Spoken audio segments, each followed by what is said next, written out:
Alrighty, YouTube. So this is my 9973 Power Stroke.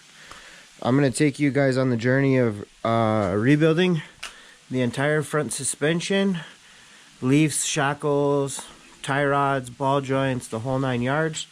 I do have some problems with this truck, as you can see. It does have the broken mount that mounts to the axle, where the track bar and the steering stabilizer go. So it's gonna be a lengthy process, but I've watched a lot of videos on YouTube about how to do some of this stuff, and I figured I'd give back a little bit today.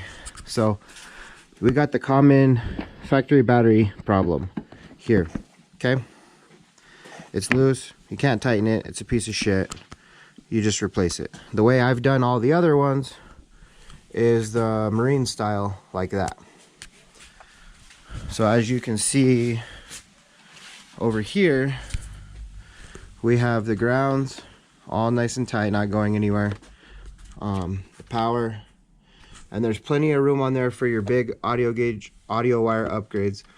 I went ahead and put a 0 gauge on my alternator. I got the 0 gauge power wire there. I got the riffraff intake on this truck already. There's a lot of mods I've done over the years of owning it, but it's time for a complete overhaul, so stay tuned and let's see what we can accomplish. As you can see, it's not that hard. You just cut off the factory terminal, put a connector, cut off the factory terminal, put a connector. I'm gonna go get some cleaner and clean this up. But